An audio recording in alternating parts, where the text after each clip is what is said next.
I'm so tired of being told, election after election, by the Democratic Party and by my own teammates on the left, that I have to vote for Democrats. I have to vote for candidates who do not share my values, who are corrupt, who are criminals, who are not going to do anything to make this country a better place.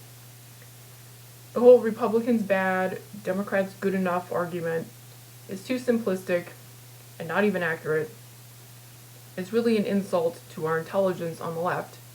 I understand why the Democrats have to do it. They have nothing else to offer voters. They can't say, vote for us, we're the good guys because we gave everybody health care. They didn't do that. They can't say, we stopped climate change. They didn't. They can't even say, vote for us because we did infrastructure. Everybody wants to do infrastructure, but we actually got it done. They didn't do that either. They also can't say, vote for us because we're going to give everybody health care. They already declared that they're not. So all they have left is vote for us, or the Republicans will take away that little bit of progress that we already made. They're going to make things worse. Those are our two choices as voters. We either sign off on the Democrats' agenda of nothing, or we accept the Republicans taking us into oblivion. But what's really starting to get to me is how the left, what little of it exists, is presenting us with those same two horrible options and expecting us to fall in line with the Democrats. Whether it's those fake left-wing politicians in Congress, or Noam Chomsky, who seems to have lost his mind, or especially the progressive media, they're all making the same argument to us. Republicans bad, Democrats, you better vote for them because the alternative is so much worse. But I don't think these people realize how that message comes across to us, the regular people out there. Let's face it, most of the people in the progressive media space are white and or male, and that's identity politics. What are you going to do about it? So all these white dudes act like they're so concerned about immigrants from Latin America and Muslims and factory workers in the Midwest and sometimes women and all the other marginalized groups. And every time there's an election, these douchebags on the left make the argument to us from their perch in New York or California or Massachusetts or Canada that we have to be the ones to make the noble sacrifice, to put aside the left-wing agenda and vote to preserve the power of the Democratic establishment, because that's the only way to stop the evil Republicans. The Democrats don't have to sacrifice their agenda. They don't make concessions to us. We have to do it. For the greater good. For the good of the country. To help the people who can't help themselves. It's so condescending and demeaning. It's paternalistic is what it is. When the Majority Report crew is making the harm reduction argument, and David Pakman is trying to sell his audience on the wussy incrementalism, and Cenk Uygur says we have no other choice but to support the Democrats, I'm sure they all think they're doing the right thing. They think they're protecting all the people who are harmed by Republican policies. But what they're really saying is, we don't deserve anything better than what the Democrats are willing to give us, which is not much, and is often nothing at all. Because what else are we going to do? We get what we deserve from the Democrats, and we better be grateful for it, because the alternative is so much worse. What a gift that Joe Biden is going to give the immigrants by protecting them from Donald Trump. I mean, they'll have to take their chances with Biden, but as Sam Cedars so astutely pointed out, Trump is worse.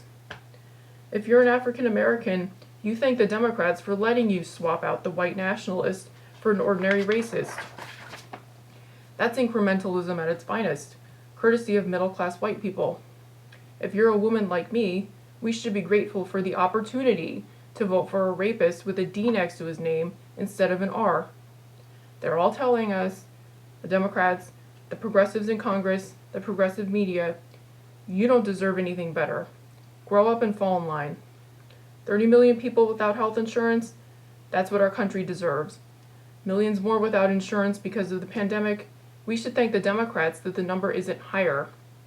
And we'll keep our healthcare system just the way it is. We don't deserve anything better. We have a federal minimum wage of $7.25 an hour. If that's what you're making, you deserve it. Do you have toxic air? Toxic water? You deserve that too. And you're going to have to vote for all of that in November, or you're the one who's being irresponsible. That's what they're all telling us. You're getting exactly what you deserve with the system we have in place right now. It will not change if Biden is president. It's not Trump's system. It's not a partisan system at all. The Democrats and the Republicans built it together. They all signed off on it through the decades. They all want it to remain exactly as it is. But we're supposed to vote for the Democrats and pretend that they're better and be grateful for their generosity. Back in March, there was an op-ed on the LA Times website. I don't have a subscription, so I didn't read it, but I did read the title. It said, "Op-ed, Black voters are pragmatically supporting Biden to beat Trump, but we deserve Bernie's big agenda." Now, I'm white, and it often falls on us to explain things to everyone else, and now I have to do it too. The only way to get Bernie's big agenda is to vote for him. Voting for Joe Biden will get you none of that, because he doesn't believe in it. He's a Republican. And since I am white, I'm also contractually obligated to broaden this out. Bernie's big agenda isn't just for Black voters, it's for all voters. Actually, it isn't just for voters, it's for everyone who is physically in this country right now, because we all deserve it. That's the beauty of the left-wing agenda.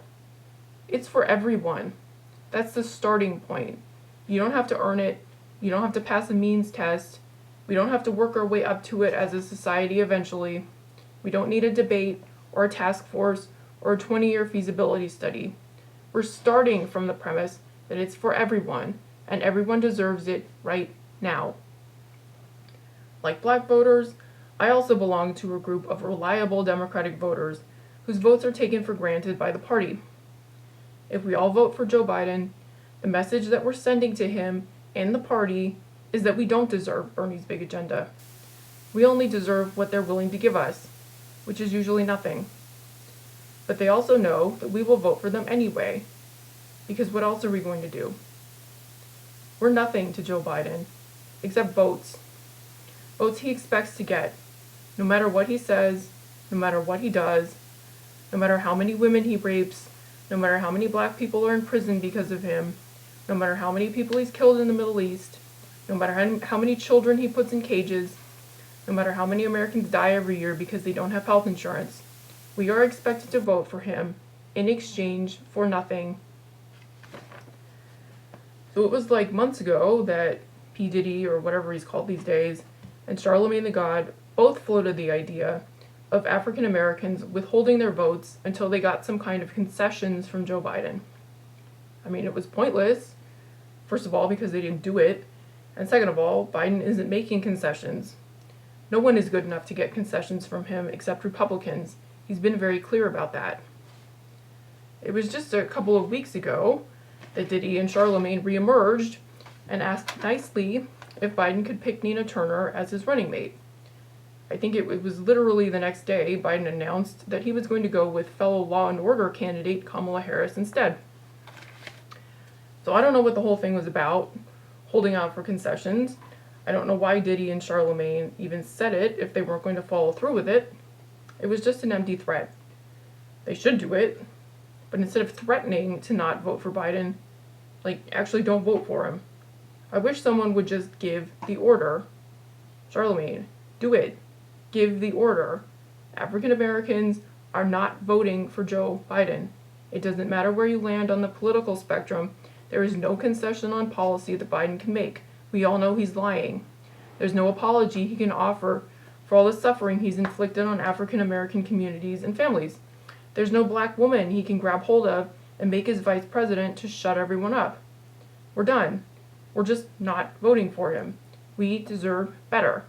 And he should drop out because he just lost a ton of votes. And this is me talking, a lot of white people would be like, whoa, Charlemagne the God just told everyone not to vote for Joe Biden. If a celebrity's saying it, then I guess I'm not going to vote for him either. At this point, everybody's self-esteem is shot. After years, decades, of being told by the Democratic Party that we don't deserve anything more than what they're willing to give us, we all believe it. I think pretty much everybody knows that feeling. whether you've experienced it your whole life because you belong to a marginalized group, or even if you've only experienced it as an individual. Maybe at some point you didn't fit in, there was something different about you, and you've got all these people external to you telling you you're not good enough, you don't matter, you don't deserve to be treated better. And what happens? You internalize that. You start to believe it. It's not true, but if that's all you're hearing, it starts to sound true. That's what's happened to the entire country. And it's not just Democratic voters, Republicans as well. The messaging is different. Republican voters are told that the government should not do anything for them because it's too expensive and it would be an infringement on their patriotic American freedom. Democrats also argue that it's just too expensive, but they frame it as Republicans bad, Democrats less bad. Either way, for most Americans, it's been completely out of the realm of possibilities to even imagine that the government could be doing things to make people's lives better in a crisis or in times of relative stability. It was only in the last 5 years that these possibilities started to become real because Bernie bit the bullet and started saying it unapologetically. It's yet another failing of the left, not owning the agenda from the start, always worrying about a backlash from the Democrats and the Republicans, trying to work within their system to reform it incrementally. And now we're at the point where our country has basically collapsed, and we're still being told the government's not here to help you. Shut up and vote. You deserve nothing more than that, and you be grateful for it, because the alternative, those nasty Republicans, is worse. And unfortunately, it's not just the Democrats who are saying that to us. It's also the left. Almost all of them are saying it. This is not the time to demand more.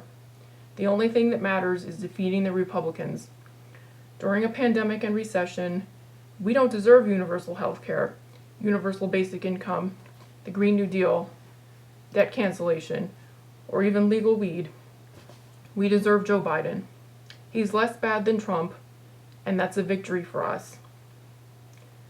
Here's a stunning quote from a stunning man, Sam Cedar. It's from that same video where Nomiki Konst makes that weird threat about the Green Party. It's called, "Is Joe Biden worth your vote?" So in it, Sam says, quote, "I perceive voting to be a strictly material exercise. And in states where it is quite obvious that Biden's going to win or Trump's going to win, this thinking is irrelevant. I mean, it's irrelevant across the board in many respects. But in a state where it's a swing state, where it's possible that your vote will impact the outcome of the election, the idea that you see voting as a mode of expression, or that it is a means in which to confirm your own personal morality or ethics, is absurd. It's not why you vote, any more than you swing a hammer because you want to show that you have the ability to swing a hammer. No, you swing a hammer to hit a nail and to nail something in, and that is why you vote. You vote for a specific outcome. I don't think there's anybody who really has spent any time looking at what government does and has spent any time looking at history who could argue that Joe Biden is not going to provide a material improvement, a net material improvement to at least one person. I think it would be far more than that, than Donald Trump." End quote. And you thought I was cynical. It is brutal over there at the MR. One person. That's what it's come to. We have to vote for Joe Biden for one person. Well, I don't have to. I'm in California. I guess Sam's not going to suck it up and vote for Biden either. He's in New York. But if you live in a swing state, Sam is ordering you to vote for Biden so that one person's life will improve. And that one person is probably going to be Jeff Bezos. We should have a contest. Everybody guesses who the one person will be. But there's not going to be a prize because who's paying for that? I got your one person right here, Sam.